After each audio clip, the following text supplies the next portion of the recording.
Assalamualaikum warahmatullahi wabarakatuh. Bersama saya Sopandi Ahmad melalui channel Opan Ahmad.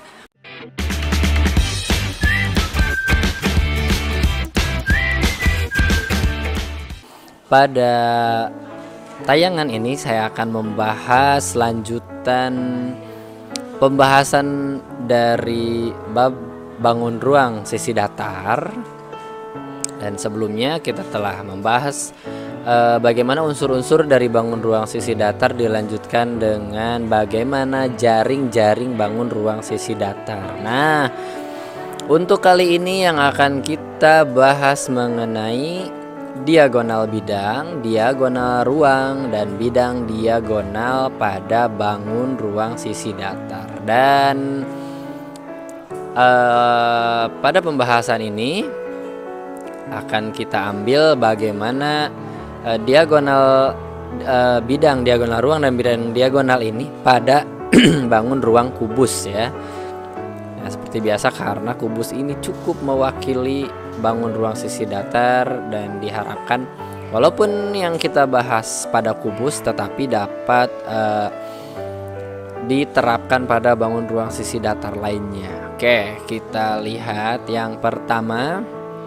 Ini ada sebuah kubus ABCDEFGH. Nah, kita pahami dulu yang mana yang dimaksud dengan diagonal bidang.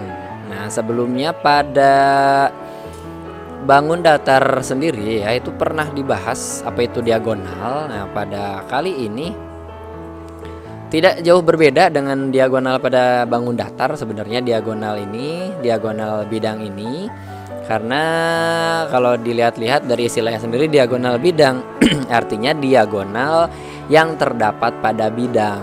Jadi kalau ingat diagonal bidang, diagonalnya itu terdapat pada bidang atau diagonalnya terdapat pada sisi dari bangun ruang sisi datarnya. Nah,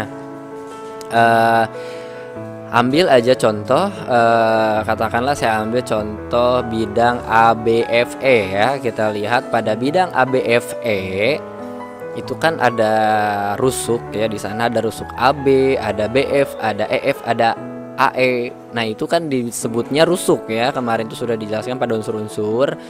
Nah, sementara yang disebut dengan diagonal bidang itu ini ruas garis juga ya, dia merupakan ruas garis yang menghubungkan dua titik yang yang bukan merupakan rusuk gitu. Ruas garisnya tuh menghubungkan dua titik pada bidang tapi dia bukan rusuk. Jadi kalau kita bisa ambil contoh pada bidang ABFE ini, diagonal bidangnya bisa AF, bisa BE. Nih contohnya saya gambarkan sebuah diagonal bidang BE. Nah, BE ini menghubungkan dua titik sudut, tapi dia bukan merupakan rusuk dari kubusnya itu sendiri. Nah, bisa dipahami ya, diagonal bidang seperti ini kasusnya. Contoh lainnya misalkan kita ambil bidang yang lainnya. Pada bidang ABCD yang merupakan diagonal bidang bisa BD, bisa juga AC. Nah, ini contohnya yang saya gambarkan adalah BD. Kenapa? Ya itu tadi, karena BD ini menghubungkan dua titik sudut. BD ini merupakan ruas garis menghubungkan dua titik sudut, titik B dan titik D, tapi BD ini kita ketahui dia bukan merupakan rusuk dari bangun ruangnya sendiri. Contoh lain lagi CF. Nah, silahkan dihubungkan dengan yang saya tadi jelaskan bahwa CF ini ruas garis di mana dia menghubungkan dua titik sudut, tapi CF bukanlah rusuk. Contoh lainnya lagi AH dan lain-lainnya. Ini silahkan dipahami betul-betul apa yang dimaksud dengan diagonal bidang. Yang saya gambarkan di sini hanya beberapa contoh saja. Nah,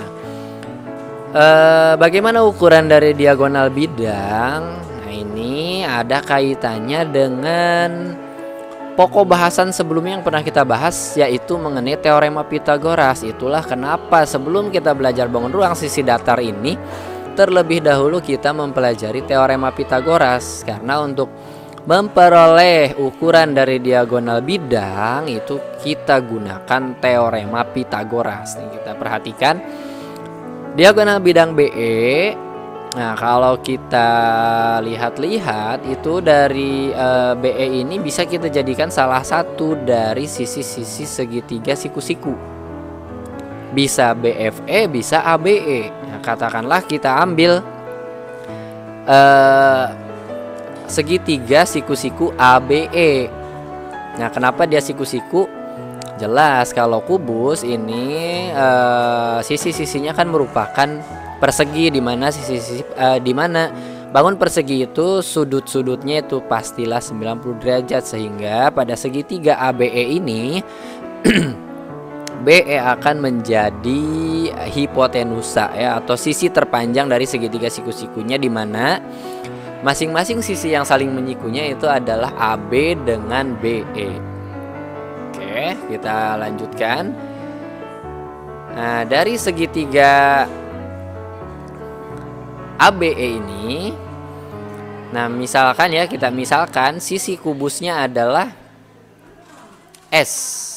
Nah, sebelum ke sana, dari segitiga ABE ini itu akan berlaku teorema Pitagoras. Ingat lagi bahwa pada teorema Pitagoras itu kuadrat sisi terpanjang adalah jumlah kuadrat sisi-sisi yang saling menyiku. Berarti BE yang merupakan sisi terpanjang ya, BE pangkat 2 itu akan sama dengan AB pangkat 2 ditambah AE pangkat 2. Kita misalkan sisi kubusnya S, sehingga AB sama AE bisa kita ganti dengan S. Jadinya diperoleh S kuadrat ditambah S kuadrat ya. S pangkat 2 ditambah S pangkat 2 ini pastilah akan menjadi 2 dikali S pangkat 2. Nah, ini masih merupakan BE pangkat 2. Yang kita perlukan adalah ukuran dari ruas garis BE. Sehingga untuk untuk memperoleh BE ini kita tarik akar pangkat 2 dari BE pangkat 2. Yang selanjutnya akan kita peroleh akar pangkat 2 dari 2S pangkat 2. Nah, ini bagaimana cara memperolehnya? Ini berdasarkan aturan dari akar pangkat, bahwa jika di dalam akar pangkat itu ada perkalian, itu kita bisa uraikan menjadi perkalian akar-akarnya, sehingga yang ini bisa kita tuliskan menjadi S akar 2. Nah, ini ya kalau kita tuliskan prosesnya. Kalau kita tuliskan prosesnya bagaimana dari 2S pangkat 2 menjadi S akar 2, itu awalnya akar 2S pangkat 2 sama dengan akar 2 dikali akar S pangkat 2. Akar S pangkat 2 ini akan sama dengan S. Nah, dalam penulisannya jika ada bilangan real ini yang terdiri atas bilangan rasional dan irasional, yang merupakan bilangan rasionalnya ya kita tulis, yang bukan merupakan akarnya kita tuliskan di depan seperti ini, S akar 2. Itulah asal muasal kenapa dari akar 2S pangkat 2 itu menjadi S akar 2. Dan inilah ukuran dari diagonal bidang. Ingat ya, jika suatu kubus memiliki rusuk dengan ukuran S, maka diagonal bidangnya adalah S akar 2. Ini khusus untuk kubus, ingat. Jadi pada kubus kita bisa langsung menentukan bagaimana ukuran dari diagonal bidangnya. Nah, contohnya aja, misalkan ada kubus panjang rusuknya 6 cm. Nah, berarti diagonal bidangnya panjangnya itu adalah 6 akar 2 cm, seperti itu. Lain halnya dengan balok atau bangun datar yang lain. Prinsipnya sama ketika ada diagonal bidang pada balok misalkan ya.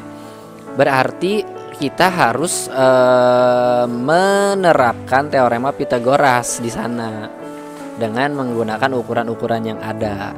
Oke, itu ya mengenai diagonal bidang. Berikutnya, bagaimana pembahasan berikutnya ini ya, setelah diagonal bidang itu ada diagonal ruang. Nah, bedanya kalau diagonal bidang diagonalnya itu terdapat pada bidang, terdapat pada sisi. Tapi kalau diagonal ruang ini ruas garis yang menghubungkan dua titik pada kubus ini. Nah, ruas garis ini bukan merupakan rusuk dan juga tidak terletak pada bidang, sehingga ruas garis ini akan melewati ruang pada kubus gitu ya. Jadi itulah kenapa disebut dengan diagonal ruang. Nah, kita ambil contoh diagonal ruang ini misalkan CE. Nah, kita perhatikan bahwa CE ini dia merupakan ruas garis menghubungkan dua titik sudut, titik C dan titik E. Tapi dia bukan merupakan rusuk dan dia juga bukan merupakan diagonal bidang. Itu yang dimaksud dengan diagonal ruang ya. Nah, itu pahami, itulah yang disebut dengan diagonal ruang. Contoh diagonal ruang yang lainnya adalah HB ya di sini. HB ini juga merupakan diagonal ruang karena dia ruas garis menghubungkan dua titik sudut, titik H dan titik B, tapi dia bukan merupakan rusuk dan dia juga dia juga tidak terletak pada bidang, sehingga itu disebut dengan diagonal ruang. Nah, lalu bagaimana ukuran dari diagonal ruang ini? Nah, lagi-lagi kita gunakan teorema Pythagoras. Nah, saya ambil contohnya bagaimana kita memperoleh ukuran dari CE.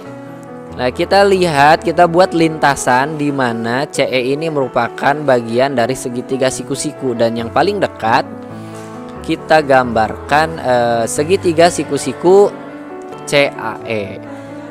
Nah, ini siku-siku. Kenapa? Karena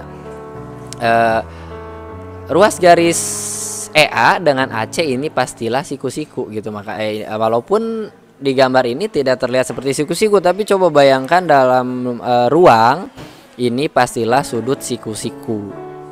Nah, bagaimana kita memperolehnya? Kita gunakan teorema Pythagoras ya, dimana prinsipnya kuadrat sisi terpanjang dan kuadrat sisi terpanjang ini adalah CE, itu akan sama dengan jumlah kuadrat dari masing-masing sisi yang saling menyiku, dan sisi yang saling menyikunya pada kasus ini adalah AC dengan AE. Jika kita misalkan ukuran rusuk kubus ini adalah S, berarti AE itu bisa kita ganti dengan S.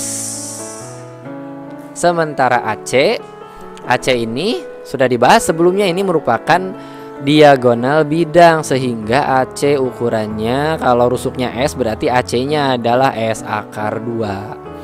Nah, berikutnya kita gantikan ya AC dengan S akar 2 sementara AE dengan S. Lalu kita akan memperoleh S akar 2 dipangkatkan. Nah, ini kalau ada pangkat dari perkalian dua bilangan itu masing-masing harus dipangkatkan. S-nya dipangkatkan 2, akar 2-nya pun dipangkatkan 2. Sehingga kita akan memperoleh S pangkat 2 dikali 2, atau dalam bentuk aljabar ini kita tulis sebagai 2S pangkat 2. Sementara yang S pangkat 2-nya tetap, dan 2S pangkat 2 ditambah S pangkat 2 itu pastilah akan menjadi 3S pangkat 2. Nah, ini CE pangkat 2, yang kita perlukan adalah CE.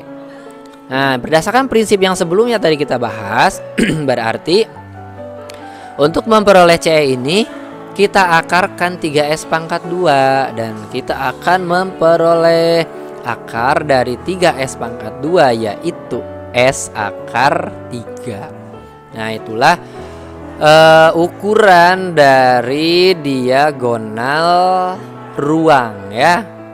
Ingat aja polanya untuk diagonal ruang, ukuran rusuk akar 3, tapi ini hanya untuk kubus. Nah, kalau untuk bangun datar yang lainnya, mohon maaf, kalau untuk bangun ruang yang lainnya berarti kita terapkan teorema Pythagoras. Oke. Kalau misalkan ada kubus nih, katakanlah ada kubus rusuknya 8 cm, itu sudah dipastikan bahwa diagonal ruangnya ada kubus di mana rusuknya 8 cm. Nah, ini ya.